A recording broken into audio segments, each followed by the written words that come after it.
क्या टॉपिक पढ़ाया था लास्ट क्लास में? लोकसभा, और शायद कंप्लीशन पर आ गया था एक पार्ट लोकसभा का। अब जितने लोग इस क्लास में बैठे हैं उन सबको पता है कि लोकसभा लोगों ने बनाई है। इसमें टोटल सीट्स 543, जो कैसे बनती हैं 28 + 8। हर एक जगह से कोई ना कोई आएगा। यहाँ ऐसा नहीं है कि सिर्फ दिल्ली पौंडीचेरी, वो बात सिर्फ राज्यसभा पे लागू होगी। और आप ये भी जानते हैं कि लोकसभा की सबसे ज़्यादा सीटें हैं यूपी की, महाराष्ट्र की, बंगाल, बिहार और तमिलनाडु। और कम सीटों की अगर बात करें तो मिजोरम, नागालैंड, सिक्किम। इनकी सीट्स हैं 80, 48, 42, 40 और 39। लोकसभा का सारा ही काम पैसे का यही देखती है। और साल में कम से कम इसकी बैठक कितने महीने में हो जानी चाहिए? 6 महीने। 6 महीने कभी पूरे पकड़ते ही नहीं, क्योंकि हम जानते हैं BMW 3 सेशंस हैं। बी का मतलब बजट, बजट का मतलब होता है वो थैला जो किससे बना हो, चमड़े से। पर हमारी जो पिछली बार महिला अपनी वित्त मंत्री, इन्होंने उसका मतलब ही बदल दिया। बजट सेशन सबसे लंबा चलता है फरवरी से लेके मई तक कई महीने। ये है M मतलब मॉनसून, ये अब स्टार्ट हो जाता है जुलाई और अगस्त में। ये नवंबर और दिसंबर। सबसे छोटा विंटर सेशन, सबसे लंबा बजट। और इसके बीच में एक ब्रेक आता है, सैंडविच ब्रेक। किस सेशन के बीच में आता है? बजट। बजट वर्ड हमारे कॉन्स्टिट्यूशन में नहीं है, इसके लिए लिखा गया है वार्षिक, मतलब पूरा एनुअल। वित्तीय यानी पैसे का, फाइनेंशियल विवरण, तो सारी जानकारी जिसमें दी गई है वार्षिक वित्तीय विवरण। इस नाम से आपके कॉन्स्टिट्यूशन में ये सब चीजें लिखी गई हैं। इन बैठकों में अगर हम ध्यान से देखें तो 2 महीने से ज्यादा का ब्रेक भी नहीं दिखाई देगा। हम सबसे पहले इसी को देखें, फरवरी से मई के बाद कौन सा महीना नहीं है इनकी बैठक? जून। फिर जुलाई में फिर बैठक, अगस्त, सितंबर, अक्टूबर में नहीं है, नवंबर से दिसंबर, फिर जैन में नहीं है, फेब में फिर से। जबकि लिखित में कितने महीने हैं? 6 महीने। 6 महीने तो हम कभी रुकते ही नहीं हैं, हम उससे पहले ही बैठक कर लेते हैं। अब हम लोग राज्यसभा, शायद लास्ट क्लास में लोकसभा का टेबल छुड़वा दिया था मैंने, जो पढ़ना था। लोकसभा के स्पीकर्स टोटल 543 में से एक आदमी या औरत क्या बनेगा इसका लोकसभा का? स्पीकर। और एक क्या बनेगा? Deputy speaker. प्रेजेंट में स्पीकर कौन है? ओम बिरला। अगर वो तुमसे कहें सबसे लंबे टेन्योर का स्पीकर कौन था, तो पढ़ के जाना पड़ेगा। वैसे बलराम जाखड़ थे, अभी हम टेबल पढ़ेंगे। वो पूछ लें कि देश में जब 17वां राज्य बना हरियाणा, तब लोकसभा का स्पीकर कौन था। वो कुछ भी इस तरह का बड़ा क्वेश्चन उठा देंगे। आज तक टोटल स्पीकर कितने हुए? कौन से स्पीकर ऐसे हैं जिनकी डेथ उनकी कुर्सी पर बैठे बैठे यानी टेन्योर के बीच में हो गई? प्रेजेंट में डिप्टी स्पीकर की पोस्ट वेकेंट है, कोई नहीं है। लेकिन स्पीकर के बारे में थोड़ा सा पता होना चाहिए। लंबे कार्यकाल वाला, छोटे कार्यकाल वाला, लगातार वाला, कौन सा अपनी पोस्ट पे ही मर गया, कौन सा पहला था, कौन सा प्रेजेंट में है। तो पहले टेबल करते हैं, फिर राज्यसभा का टॉपिक पढ़ेंगे। पहले इसको पूरी तरह से निपटा लें, लोकसभा के स्पीकर्स का टेबल। पेज 82 लास्ट पढ़ा था, ऊपर का पोर्शन, जितना मुझे याद है इस क्लास में। देखना यही हुआ था ना? हाँ, पेज 82 के टेबल पे आ जाओ। ये आज पढ़ना चाहिए, और ये किसी भी एग्जाम में आ जाएगा। वनडे वाले एग्जाम में ना छोटे क्वेश्चंस जनरली टेबल्स में से आते हैं। जितना मैं बोलती रहूं, जिस चीज के सामने लिखते चलना। मैं बहुत सारी बातें एक्स्ट्रा बताऊंगी। पहला नाम देखो क्या है? पहली लोकसभा। लोकसभाओं पे नजर डालो, लास्ट लोकसभा कौन सी लिखी है? 17वीं। अभी कब बनी थी 17वीं वाली? 2019 में। पहली लोकसभा में देखो 2 आदमी दिए गए हैं। पता है क्यों? पहले कारण जानो। सबसे पहला आदमी कौन था? GV मावलंकर। बोर्ड पे देखो और सुनो इनके बारे में। GV मावलंकर। इनके ऊपर एक ब्लेम लगा था, और लोकसभा के लोगों ने कहा था कि इनको हटा दो। समय से पहले इनके ऊपर ब्लेम लग गया था बड़ा। लेकिन मावलंकर जी की किस्मत देखिए, मावलंकर जी का वो ब्लेम जो है वो साबित नहीं हुआ। ये बैठे रहे, आराम से काम करते रहे। वो आदमी है जिसने इतिहास में काम किया, देश की आज़ादी के लिए काम किया। फिर भी ब्लेम लगा था पहली लोकसभा में ही, फर्स्ट स्पीकर पर। हटे नहीं है वो अलग बात है। ये बैठे थे, इनकी तबीयत बिगड़ी एक दिन। हार्ट अटैक इनको बाद में आया, पहले एक दिन तबीयत बिगड़ी। इन्होंने कहा मुझे रिजाइन करना है। अभी टाइम पीरियड पूरा नहीं हुआ। टाइम पीरियड कितने साल का था? 5 साल। जनवरी में इनकी तबीयत बिगड़ती है और ये रिजाइन कर देते हैं अपनी पोस्ट से, और फरवरी में इनकी डेथ हो जाती है। पर कुछ लोगों का कहना है कि इसको भी हम ये मान लेते हैं कि कार्यकाल में ही मरे थे, जबकि मरे नहीं थे। आज तक एक आदमी कार्यकाल में मरा है, जिनका नाम अब नीचे आएगा। यहाँ अपने आप देखो, अब इनका नाम GV मावलंकर। पूरा नाम है गणेश वासुदेव मावलंकर। टाइम पीरियड पे नजर डालो, 52 से 56 है। टाइम पीरियड कितने साल का होता है? 5। और इनके तो 4 ही साल निकले। इसके बाद अगला देखो, अनंत शयनम अयंगर आ गए थे। ये 56 से सिर्फ 57 ही क्यों रहे होंगे? क्योंकि लोकसभा हटेगी तो उसका स्पीकर भी रहेगा या हटेगा? हटेगा ना। वो सिर्फ तब तक बैठा रहेगा जब तक नए लोग नहीं आएंगे। फिर नयों में किसको बनाएंगे? एक वर्ड बताया था, प्रोटेम। कौन होता है प्रोटेम? जो सबसे बड़ी उम्र का बुजुर्ग होगा। मैंने उस दिन एग्जाम्पल दिया, मान लो हम हैं, हमारी लोकसभा है, हमें हटना है, तुम सब चले जाओगे, लेकिन मैं यही हूं, क्योंकि मेरी जिम्मेदारी तब तक है जब तक नए 543 ना आ जाएं। जिस दिन वो आ गए मैं भी चली जाऊंगी। फिर उनमें जो सबसे बड़ी उम्र का होगा वो क्या बन जाएगा? प्रोटेम। ये सबको शपथ दिला देगा। किस रूप में? फिर फिर जिस पार्टी को सबसे ज्यादा सीटें मिली हैं वही बताएगी अगला स्पीकर कौन होगा, वो स्पीकर बनाएंगे, लेकिन वो स्पीकर अपने पद की शपथ, क्योंकि वो पहले क्या ले चुका है, MP बनने की शपथ। चलो पढ़ो। तो इनकी डेथ हो गई, ये बात लिख लो ऊपर, यहाँ लिखो जनवरी 1956 में रिजाइन, और इनकी डेथ देखो फरवरी में हुई है, 27/2 लिखा है ना, यहाँ लिख लो फेब में डेथ। तो जनवरी में ये पहले ही रिटायर अपने आप VRS ले लिया था एक तरह का कि भैया मुझे रिटायर कर दो, और डेथ फरवरी में हुई। तो पहली लोकसभा में कितने स्पीकर आए हैं, 2। पहले की मौत हो गई थी 4 साल बाद, अगला सिर्फ 1 साल के लिए आया क्योंकि फिर तो इलेक्शन के बाद बनेगा। दूसरे पे आ जाओ, अब फिर दूसरे वही बन गए क्योंकि सरकार इन्हीं की आई, किनकी, कांग्रेस की। तो देखो रिपीट हुए, M अनंत शयनम आयंगर, यानी आयंगर जी को 2 बार बनने का मौका मिला। पहली किसकी मौत के बाद, वासुदेव मावलंकर, वो कब मरे हैं, फरवरी में। रिजाइन कब किया, जनवरी में। दूसरी लोकसभा में ये 5 साल पूरे काटे, पहली लोकसभा में 1 साल। अब इसके पहली और दूसरी इस तरह से लिखिए, मतलब इलेक्शन की बात कर रही हूँ। इसके बाद आ जाओ, तीसरे में हुकुम सिंह लिखा है, हुकुम सिंह, यहाँ लिखो हरियाणा बना। तो जब हरियाणा बना देश का 17वां राज्य, तब कौन था तुम्हारी लोकसभा का स्पीकर, हुकुम सिंह। ह से हरियाणा, ह से हुकुम सिंह। ये 62 से 67 रहे, हरियाणा 66 में बना। नेक्स्ट देखो नीलम संजीव रेड्डी, मोस्ट इंपॉर्टेंट अगर पूछा जाए कि प्रेसिडेंट्स में से, तो इसको मैं बहुत डिटेल से बेसिक बैच में पढ़ाती हूँ। क्या नाम है इनका, हाँ ये कहीं के CM भी थे। हाँ इनकी खासियत थी, ये फर्स्ट CM थे 1956 में, फर्स्ट स्टेट के। कौन सी स्टेट थी, आंध्र प्रदेश। इससे पहले 53 में आंध्र प्रदेश बनी, तब T प्रकाशम वहां के CM थे। ये पहला इंपॉर्टेंट पॉइंट। दूसरा पॉइंट, ये 2 बार लोकसभा के अध्यक्ष या स्पीकर बने हैं, अभी हम दोनों बार देखेंगे। और तीसरा पॉइंट, ये आज तक इंडिया के यंगेस्ट प्रेसिडेंट ऑफ इंडिया, किस एज में, और जो अब बनने वाली है ना आपकी द्रौपदी मुर्मू, इनकी एज भी 64 है, 64 साल से कुछ महीने ऊपर। तो ये देखो यंगेस्ट वाला जो हेर फेर में है वही बनेंगी अब, जो पहली ST महिला होंगी। सब अखबार में पढ़ रहे होगे ना आजकल, किसका नाम चल रहा है ये, द्रौपदी मुर्मू। शेड्यूल्ड ट्राइब से बनने वाली पहली महिला होंगी जो अपने ट्राइबल एरिया को रिप्रेजेंट करेंगी। चलो ये टिक कर लो। नीलम संजीव रेड्डी, यहाँ लिख लो यंगेस्ट प्रेसिडेंट ऑफ इंडिया, सबसे कम उम्र के 24। वो आगे जाके बने थे, पहले ये बने थे लोकसभा के अध्यक्ष। अध्यक्ष का टाइम पीरियड देखो 67 से 69 के बीच में। फिर इसी में 69 में आ गए थे गुरदयाल सिंह ढिल्लो, मरे नहीं थे नीलम संजीव रेड्डी, लेकिन दूसरे आ गए, गुरदयाल सिंह ढिल्लो। फिर 5वीं पे आ जाओ, गुरदयाल सिंह ढिल्लो अपना टाइम पीरियड पूरा करने के लिए आए 71 से 75।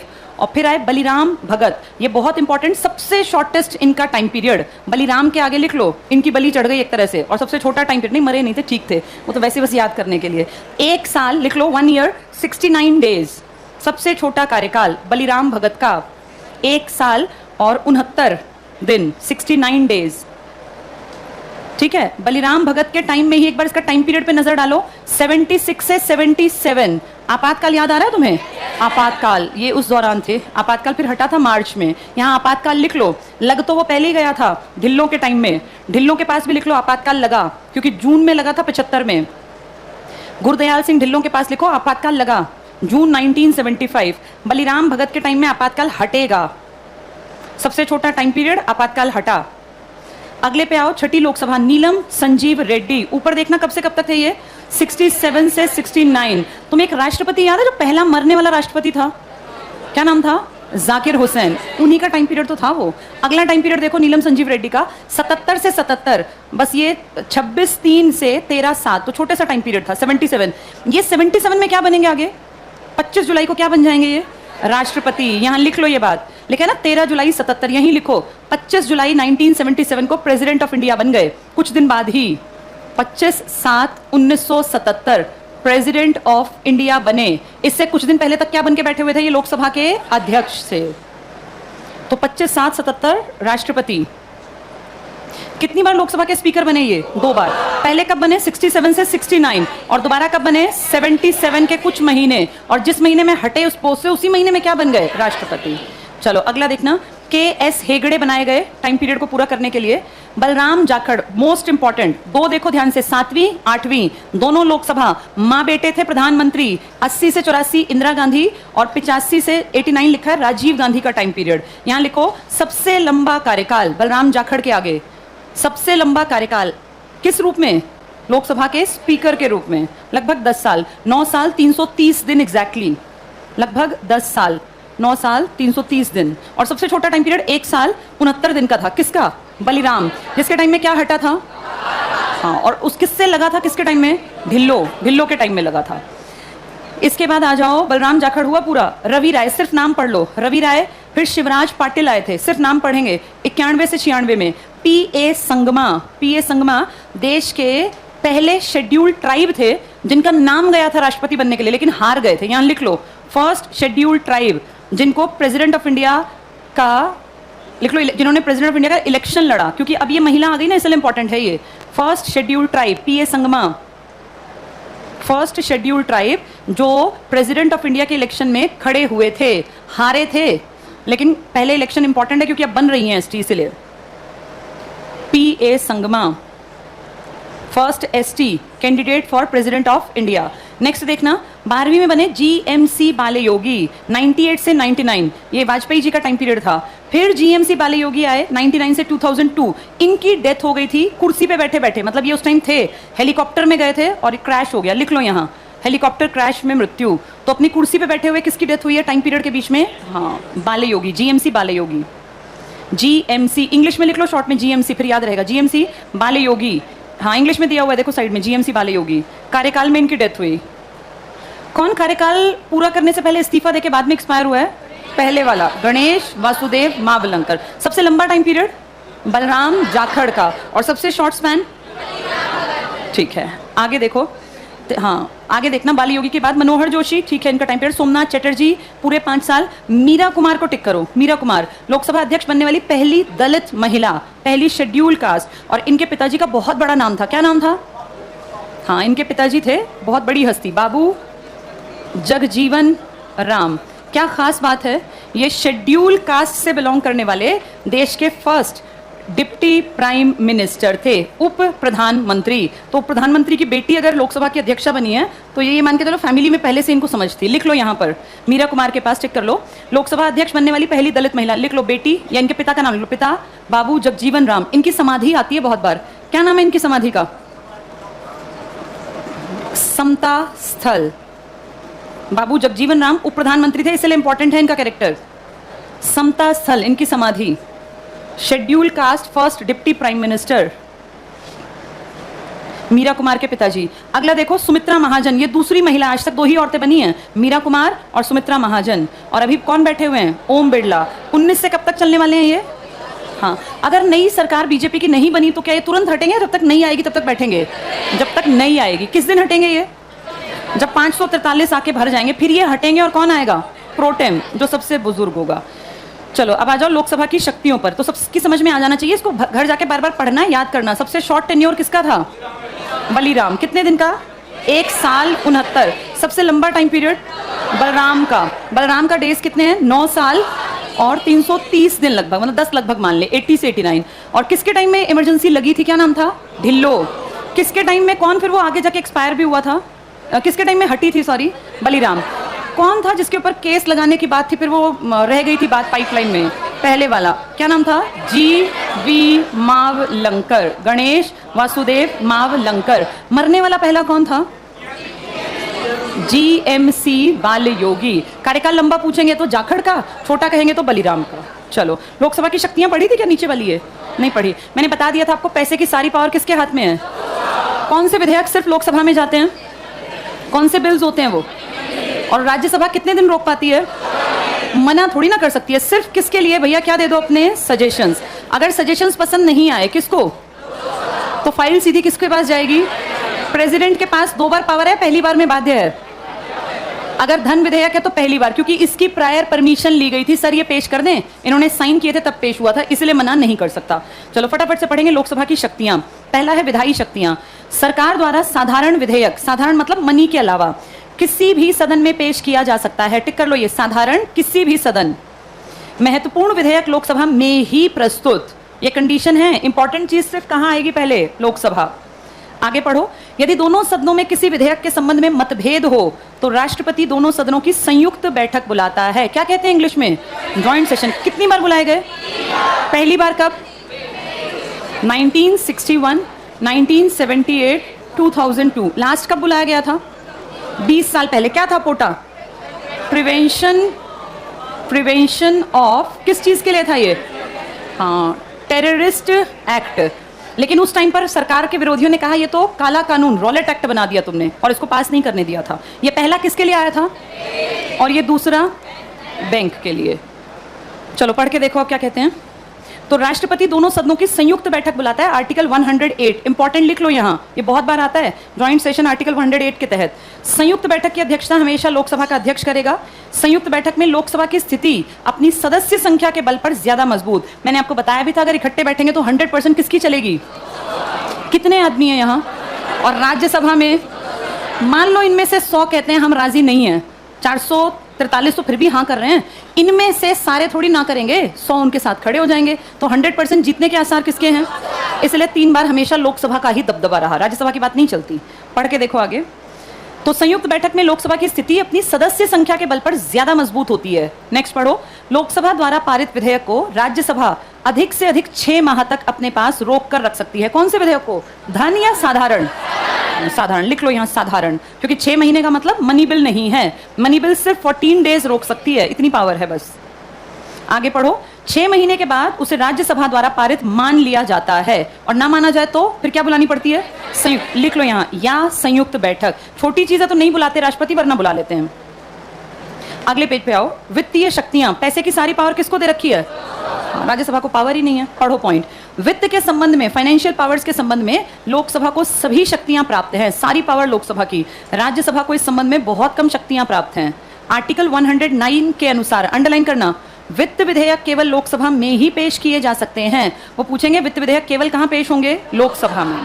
लोकसभा से पास होने के बाद फाइनेंशियल बिल्स को या मनी बिल्स को राज्यसभा को केवल सिफारिश, डबल टिक कर लो, केवल सिफारिश, इनसे ज्यादा ये नहीं कहते तुम बताओ हम क्या करें, कहते हैं सजेशन दे दो, मर्जी हमारी, हम माने या ना माने। तो केवल सिफारिश करने के लिए भेजे जाते हैं, जिनकी स्वीकृति या अपनी सिफारिश करने के लिए राज्यसभा को कितने दिन, 14 दिन, टिक कर लो, राज्यसभा 14 डेज। यदि राज्यसभा 14 डेज तक विधेयक को अपनी सिफारिश के साथ वापस नहीं भेजती तो विधेयक को पारित मान लिया जाता है, और फाइल कहां भेज दी जाती है। तो पैसे की पावर किसके हाथ में दिखी, इसलिए पीएम चलती है ज्यादा पीएम की बजाय बाकी लोगों के। नेक्स्ट देखो, कार्यपालिका पर नियंत्रण शक्तियां। कार्यपालिका मतलब क्या होता है, एग्जीक्यूटिव, मतलब 3 पार्ट्स हैं तुम्हारे कॉन्स्टिट्यूशन के अकॉर्डिंग। एक का नाम क्या है, एक का नाम है विधायिका या विधान पालिका, इसी को तुम क्या कहते हो, लेजिस्लेचर। दूसरी का नाम क्या था, कार्यपालिका, जो काम करती है, इसी को तुम इंग्लिश में कहते हो एग्जीक्यूटिव। थर्ड का नाम क्या था, न्यायपालिका, जिसे तुम इंग्लिश में कहते हो जुडिशियरी।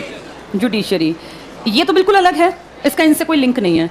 इसका मतलब है क्या है, इसका मतलब 3 चीजें, इसी को हम क्या कहते हैं, पार्लियामेंट, यानी Lok Sabha, Rajya Sabha, president of India, ये लेजिस्लेचर है। यही तो कानून बनाता है, लेजिस्लेचर का ही काम है। लेकिन कानून बना के इसको ज्यादा आगे मतलब नहीं है, कानून के ऊपर काम कौन करेगी, कार्यपालिका। इसको आसान भाषा में तुम कहते हो सरकार। सरकार बड़ी चीज है या पार्लियामेंट, पार्लियामेंट बड़ा है या सरकार, ये पार्लियामेंट है पूरा। इसके 3 हिस्से हैं, लोकसभा, राज्यसभा, राष्ट्रपति। लोकसभा का एक हिस्सा है जिसे क्या कहते हैं हम, ये हमारी सरकार।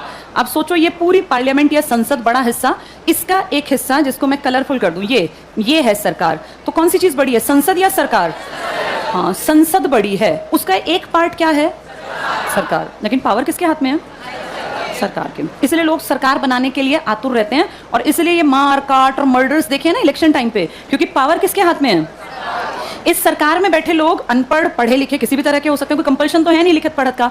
इसीलिए इस सरकार की मदद करने के लिए एक और एग्जीक्यूटिव आपके कॉन्स्टिट्यूशन ने तैयार की, उसे हम कहते हैं, ये 2 तरह की होती है सरकार की एग्जीक्यूटिव, जिसको आप कहते हैं एक परमानेंट और एक टेम्परेरी। ये भाई साहब तो टेम्परेरी हैं, क्या पता 5 साल बाद एमपी एमएलए बने ही ना, लेकिन परमानेंट वो हैं जो सदा रहेंगे, जो किस रूप में काम करते हैं, सचिव, सेक्रेटरी। आईएएस को तो अपनी 20, 30, 40 साल की नौकरी करनी ही करनी है, बीजेपी आए, कांग्रेस आए, सपा आए, आप आए, उससे फर्क नहीं पड़ता। तो यही असली लोग हैं काम करने वाले, इन्हीं को अकल है। लेकिन पावर किसके हाथ में दे रखी है, टेम्परेरी। इसीलिए अगर कहीं पर डीसी हो, डीसी सबसे बड़ा माना जाता है जिले का, लेकिन अगर वहां कोई एमएलए आ जाता है ना, या मान लीजिए सीएम या मंत्री आ जाता है, तो डीसी तुरंत अपनी कुर्सी छोड़ देगा। अगर एक चेयर है ना तो डीसी खड़ा रहेगा और वहां का सीएम बैठेगा या जो कोई बड़ा मंत्री है। दोनों एग्जीक्यूटिव के पार्ट हैं। कायदे से देखा जाए तो ज्यादा वैल्यू किसकी होनी चाहिए, लेकिन आपका देश कहता है कि सबसे ऊपर जनता है, और जनता ने आईएएस नहीं बनाया। आईएएस तो बनाया है पेपर ने, बुद्धि ने, दिमाग ने, यूपीएससी ने। लेकिन सरकार जो हमने चुनी है, जो टेम्परेरी है, तो जनता जनार्दन है, जनता ने जिसको बनाया वो कुर्सी पे बैठेगा, और जो पेपर से बुद्धि के बल पे बना है वो खड़ा रहेगा। दोनों की पावर्स में बहुत ज्यादा अंतर है। इसलिए जब किसी एरिया का दौरा करता है ना सीएम, तो तुम देखना उस एरिया के डीसी के हाथ पैर फूले रहते हैं जब तक कि सीएम साहब आके चले ना जाएं। अगर सीएम साहब के ऊपर किसी ने काला तेल फेंक दिया तो ये पुलिस की और ये प्रशासन की कमी मानी जाती है। उस एसपी और डीसी की फिर पेशी होती है कि तुम क्या कर रहे थे, कैसी व्यवस्था थी, कैसे तेल लेके एक आदमी अंदर तक आ गया। तो ये मान के चलना कि जहां जहां ये लोग जाते हैं उनके सिर में दर्द करते हैं, क्योंकि उनकी जिम्मेदारी है इनको भी केयर देना, इनका भी ध्यान रखना। ये है टेम्परेरी, जिनकी केयर ज्यादा करनी पड़ती है, और जो परमानेंट है वो बैठे रहते हैं लेकिन उनकी इंपॉर्टेंस कम है। पावर भी ज्यादा किसके हाथ में है? मिनट में झाड़ लगा देते हैं ये बड़े बड़े आईएएस अफसर को। देखा नहीं तुम लोगों ने कभी? इनमें आईएएस साइड में खड़ा होगा, ये भाई सब बैठे होंगे, चाहे 8वीं फेल हो, क्योंकि इनको पावर जनता ने दी और आपके देश लोकतंत्र के साथ चलता है, लोगों की चलेगी।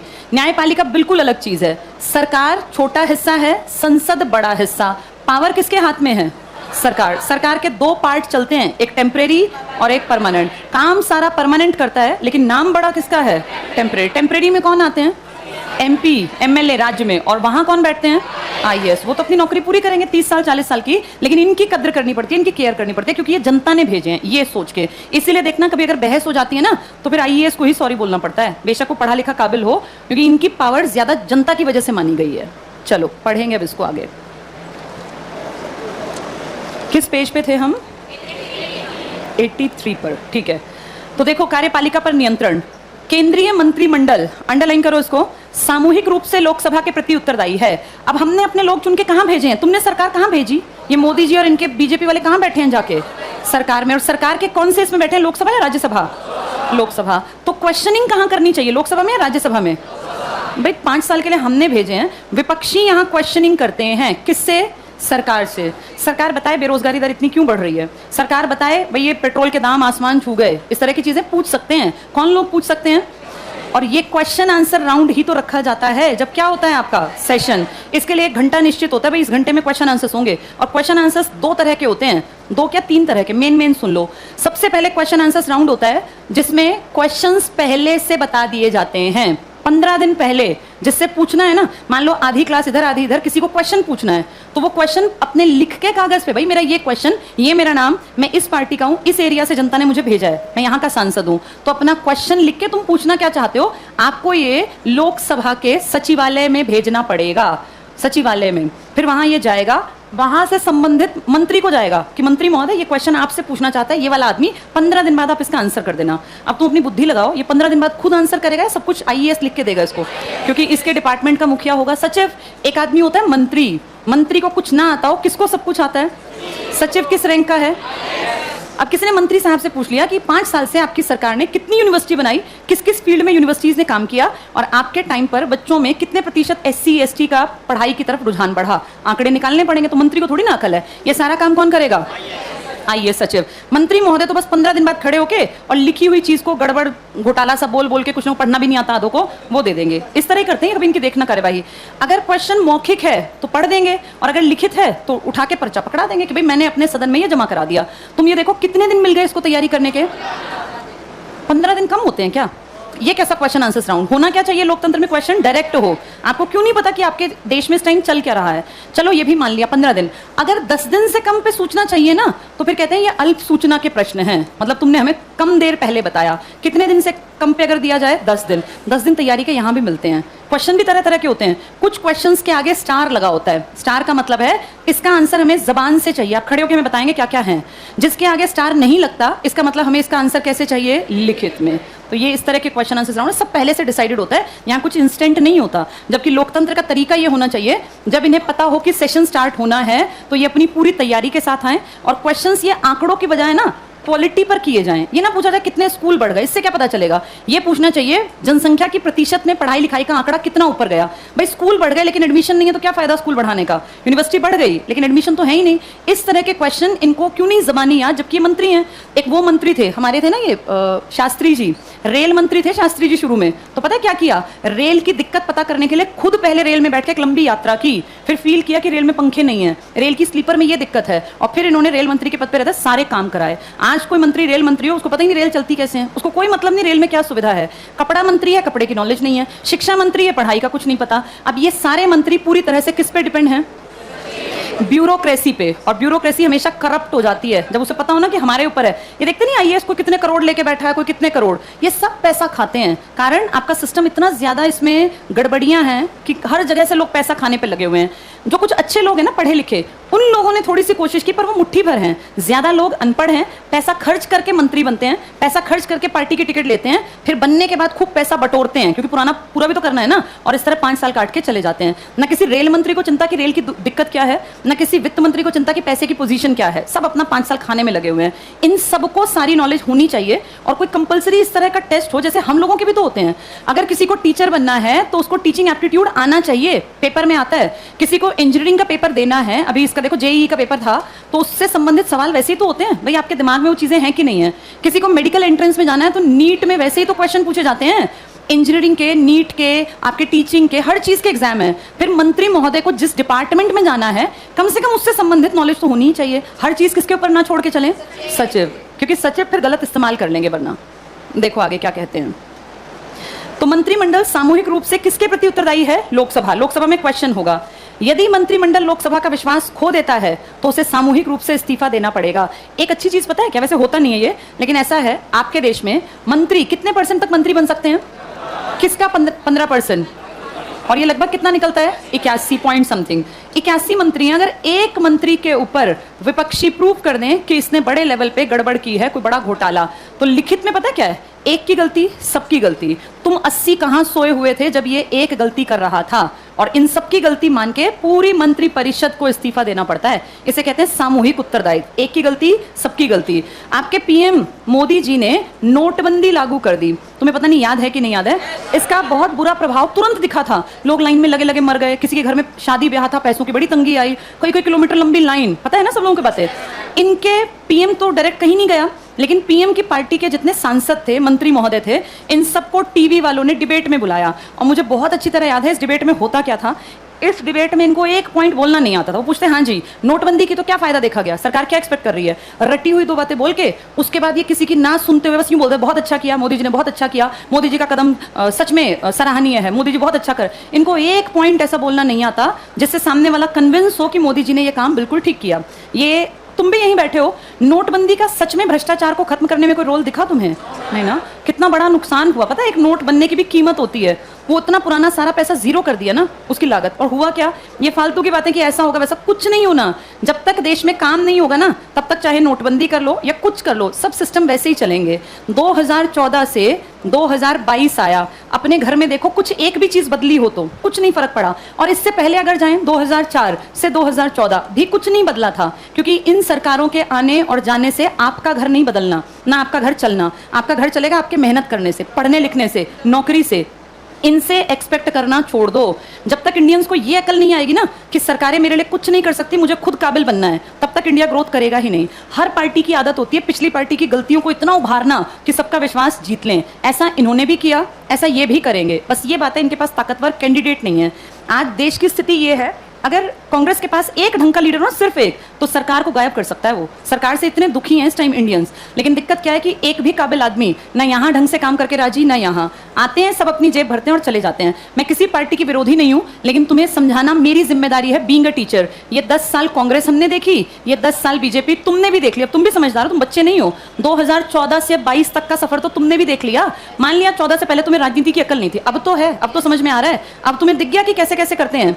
NCERT की क्लास 9th या 10th की किताब है पॉलिटिक्स की, उसमें बिल्कुल स्पष्ट एक पिक्चर है जिसमें औरतें दिखाई गई हैं। मैंने शायद बताया भी हो, 3-4 औरतों का समूह, बीजेपी महिला मोर्चा, और उसमें उन औरतों ने पता क्या किया? माला पहनी हुई है प्याज की, कि भाई प्याज की कीमत बहुत बढ़ रही है। ये वो दौर था जब देश पे किसका राज था? कांग्रेस का। तो बीजेपी गले में माला पहन के औरतें, और पीछे एक औरत सिर पे सिलेंडर उठा रही है। क्या दिखाने के लिए? कि सिलेंडर की कीमतें बहुत ज्यादा हैं। ये दिखावट की गई, उसके बाद सरकार आ गई। आज प्याज का दाम देख लो, आज सिलेंडर का दाम देख लो। अगर तुम्हें लगता हो ठीक हो गया तो बहुत अच्छी बात है, सरकार काम कर रही है।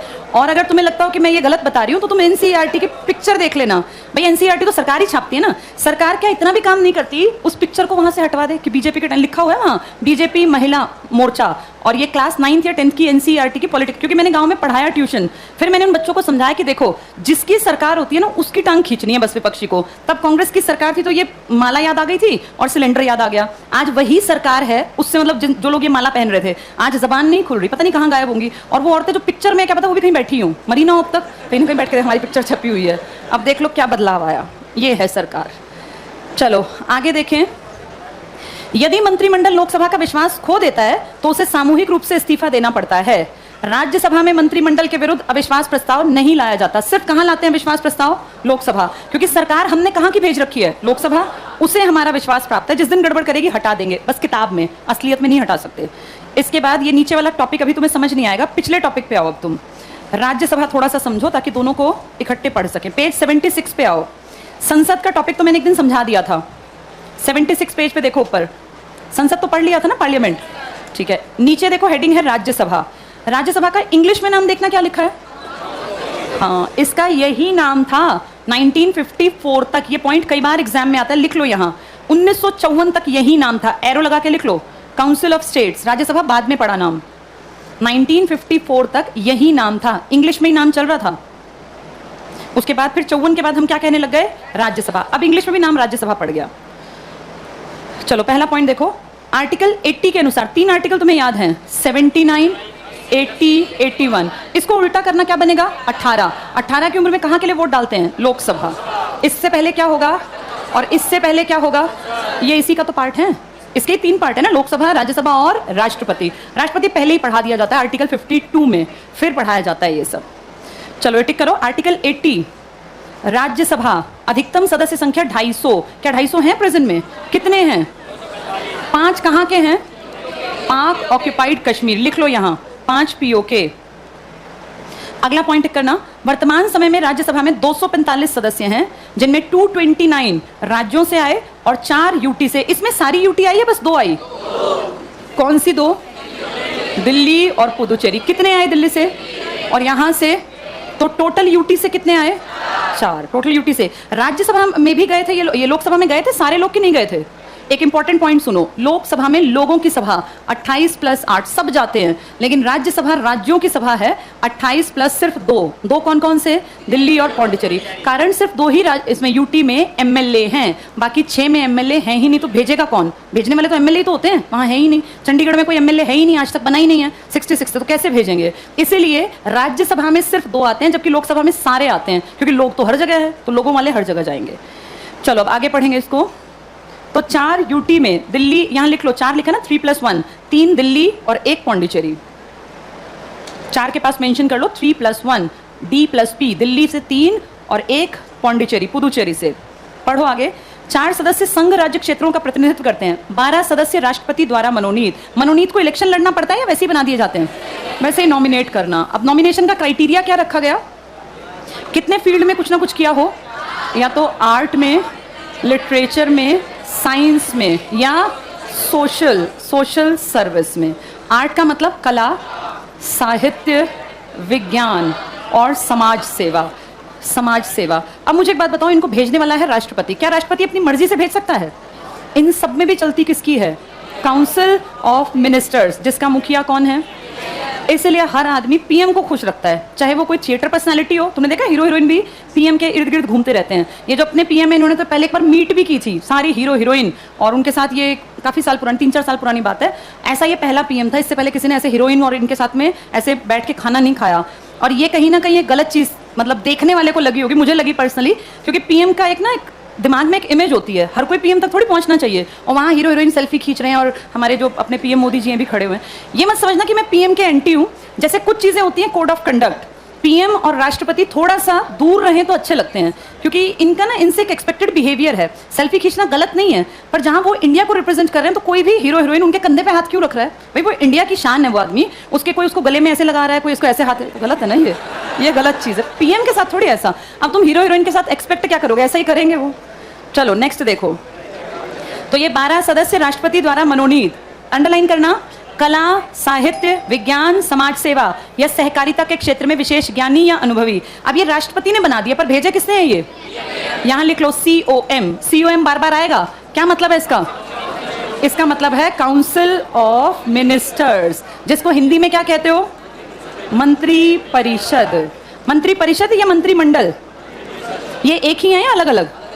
परिषद में सब आते हैं, सबका मतलब पीएम, कैबिनेट, स्टेट और डिप्टी, लेकिन मंडल का मतलब सिर्फ खास आदमी, पीएम और कैबिनेट। कैबिनेट मंत्री बहुत इंपॉर्टेंट आदमी होता है, स्टेट मिनिस्टर थोड़ा सा कम ताकतवर, और डिप्टी मिनिस्टर की कोई ज्यादा बड़ी वो नहीं होती पोजीशन। चलो जल्दी से इसको टिक करना आगे। संविधान की चौथी अनुसूची में राज्यसभा के लिए राज्यों और संघ के लिए सीटों का आवंटन है। तो कहां लिखी है ये लिस्ट? 31 और ये 16 और ये सब वाली चौथी अनुसूची में। नेक्स्ट टिक करना। राज्यसभा में राज्यों के प्रतिनिधि का निर्वाचन राज्य की विधानसभा, एमएलए लिख लो, एमएलए भेजते हैं एमपीज को, के निर्वाचित सदस्यों द्वारा। ये पॉइंट बहुत इंपॉर्टेंट है और बहुत लोगों को पूरी जिंदगी समझ में नहीं आता कि कैसे बनते हैं राज्यसभा के एमपी। एक बार बोर्ड पे देख के इसको क्लियर करो। लोकसभा के एमपी बनाने वाली कौन है? हम भेजते हैं, जिसको मन करे जिताएं, जिसको मन ना करे हरा दें। लेकिन राज्यसभा में तुम और मैं कुछ नहीं है, इसके एमपी को भेजता है उस स्टेट का एमएलए। एमएलए एक एग्जांपल लेती हूं, जैसे सबसे ज्यादा एमएलए यूपी में हैं 403, हरियाणा में अगर देखें 90 हैं, अगर इसमें देखें पंजाब में 117 हैं, सब जगह अलग अलग। अब इस 403 में से सबसे ज्यादा सीटें किसके पास हैं? यहां भी सबसे ज्यादा सीटें किसके पास हैं? तो जो यूपी से एमएलए हैं ज्यादा बीजेपी के, ये अपने राज्य को रिप्रेजेंट करने के लिए एमपी भेजेंगे। अब जिसकी पोजीशन स्ट्रांग होती है ना, अब अगर जैसे यूपी से कितने आदमी भेजने हैं राज्यसभा में? कितने भेजने हैं? 31। मान लो यहाँ 3 बड़ी पार्टी हैं, बीजेपी हो गई, बीएसपी हो गई और एक और मान लो कोई, भाई एक बीएसपी हो गई, एक कोई अदर में बड़ी पार्टी। बीजेपी को इमेजिन कर लो 250 सीट मिल गई, सिर्फ एक एग्जाम्पल है। बीएसपी को मिल गई यहाँ 80 सीट और अदर को भी मिल गई लगभग 70 सीट्स, ऐसे इमेजिन कर लेते हैं, बाकी छोड़ देते हैं। अब यहाँ देखेंगे सबसे ज़्यादा सीटें किसके पास हैं?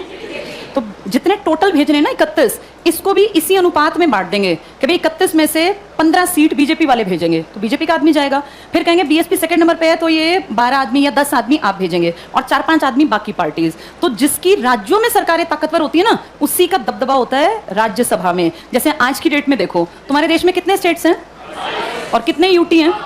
इन 28 में यूटी, जहां पे ये बात इसकी हो रही है ना, ये किसकी? सीएम की, तो इसलिए मैंने 2 लिखा। अब इस 28 में से अगर गिनती करने बैठ जाओ, 2022 में आज 14 तारीख है जुलाई की, कितने राज्यों में कांग्रेस की सरकार है? 2 में तो है, इतनी बेइज्जती मत करो, 2 में तो है। कह रहे हैं 1 में भी नहीं, 2 में है। कौन से 2 हैं ये? एक राजस्थान और एक छत्तीसगढ़। बाघेल, जो भूपेश बाघेल छत्तीसगढ़ के और गहलोत अपना राजस्थान के, 2 सीएम है बस, थोड़े थोड़े एमएलए होंगे, बाकी सब में मेजॉरिटी में किसकी पार्टी बैठी है? ये सोचो 28 में से 2 कांग्रेस के हैं और मैक्सिमम किसके हैं? बीजेपी। कुछ रीजनल पार्टीज भी हैं, जैसे साउथ की तरफ बीजेपी की नहीं चलती ना, ज्यादा कांग्रेस की चलती, वहां मार्क्सवादी की बन जाती है, लेफ्ट फ्रंट की सरकार बन जाती है, रीजनल पार्टी आ जाती है। पर अगर दबदबा देखोगे ना तो ज्यादा किसका है? बीजेपी। और रीजनल पार्टी को भी बीजेपी अपने कंट्रोल में कर लेती है कि भैया तुम हमारे साथ निभा के चलो, तुम्हें फायदा होगा। इस टाइम पे देश में सबसे ज्यादा राज्यों में सरकारें हैं बीजेपी की, तो ये मान के चलो कि बीजेपी के ही ज्यादा आदमी कहां पहुंच रहे होंगे? राज्यसभा में। क्या बन के? एमपी। एट प्रेजेंट जो आंकड़ा है ना, ये 245 का, इसमें से 100 अकेले बीजेपी के हैं और बेचारी कांग्रेस के सिर्फ 29 आदमी हैं कांग्रेस के, बाकी फिर 13, 7, 5, 2, 1 करके बहुत सारों के। तो अपने आप देखो, किसी भी अगर विधेयक पे बहस होगी तो किसकी चलेगी? ये फर्स्ट बड़ी पार्टी, ये सेकंड, बाकी तो सब पीछे हैं। तो अपने आप हम समझ सकते हैं कि देश में कानून बनाना किसके हाथ में है? बीजेपी की ही चलती है हर जगह। अपने आप देखो अंतर, इसके 29, मतलब 33 भी नहीं है कि हम सोचे चल 33 हैं, 29 और उसकी 100, तो दिखती बात है कि देश में राज इस टाइम बीजेपी का है। पूरे देश की लोकसभा में बहुमत इनका है, कितनी सीटों के साथ? 353। अकेली बीजेपी प्लस इसके एसोसिएट्स हैं। राज्यसभा में कितनी सीटें लेके बैठे हैं? 100। और लगभग आधे राज्यों में, अगर हम उसको बोले ना गठबंधन, तो आधे से ज्यादा राज्यों में, मोर देन हाफ जितने स्टेट्स हैं, वहां किसकी सरकार है? बीजेपी। और अगर देखें ऑपोजिशन की सरकार तो कोई है ही नहीं। 2 राज्यों में टोटल मिला के कांग्रेस है। लोकसभा में कांग्रेस को टोटल सीटें 52 मिली थी और राज्यसभा में 29, और 2 राज्य इनके हिस्से में, और इससे बड़ी कोई पार्टी नहीं तुम्हारे पास बीजेपी के बाद। तो सारी चीजें किसके फेवर में हैं? पीएम इनका, ज्यादातर सीएम इनके, राज्यपाल सारे के सारे इनके। कितने राज्यपाल होंगे? अगर हर स्टेट में राज्यपाल है और 2 जगह प्रशासक या उपराज्यपाल, 30 तो मिनिमम होंगे। यूटीज में भी तो एडमिनिस्ट्रेटर्स होते हैं, ये मान के चलो कि हर जगह को संभालने वाला आदमी है, तो 28 + 8 कितने हो गए? ये 36। तो राज्यों के यूटी के मुखिया सारे बीजेपी के हैं, एक भी कांग्रेस का नहीं है। सारे लगभग आधे से ज्यादा सीएम इनके, पीएम इनका, राष्ट्रपति इनका, उपराष्ट्रपति इनका और जुडिशरी पर भी प्रभाव इनका। तो अगर इस टाइम भी कोई कानून नहीं बन पा रहा ना, तो इसका मतलब वो दिल से नहीं चाहते कि वो कानून बने, क्योंकि इस टाइम में वो जो चाहे वो कानून बना दे, चाहे वो पढ़ाई लिखाई से संबंधित हो, वो आरक्षण से संबंधित हो या किसी भी मुद्दे से संबंधित। ये पूरी तरह से इस टाइम पर भारत में किसकी सरकार है? और इतना बड़ा बहुमत मजाक नहीं होता कि जल्दी मिलेगा। इस टाइम पे सरकार जैसी चाहे ना वैसी पिक्चर घुमा सकती है, सब कुछ इनके हाथ में है। विपक्ष पे क्वेश्चन करने वाला आदमी भी नहीं है, वैकेंट है। अगर लिखोगे ना लीडर ऑफ अपोजिशन तो वैकेंट आएगा। 8 साल से किसी की इतनी औकात नहीं है देश में कि वो कैबिनेट रैंक का मंत्री बन पाए। विपक्ष का नेता कैबिनेट रैंक का माना जाता है, सिर्फ बीजेपी के ही हैं सारे कैबिनेट रैंक के, उसकी बराबरी में टक्कर में कोई है ही नहीं। ये है आपके देश की वर्तमान की स्थिति, और अभी 3 साल ये रहेगी, 24 तक 2 साल। चलो जल्दी से इसको बस लास्ट पढ़ लेते हैं। आगे देखना, राज्यसभा में, तो राज्यसभा में किसके द्वारा है ये प्रतिनिधि का निर्वाचन कौन करता है? विधानसभा के। यहां लिख लो एमएलए, एमपी को एमएलए भेजते हैं राज्यसभा में। चलो बाकी फिर कल पढ़ाऊंगी, आनुपातिक थोड़ा लंबा टॉपिक है, इसको कल समझा दूंगी।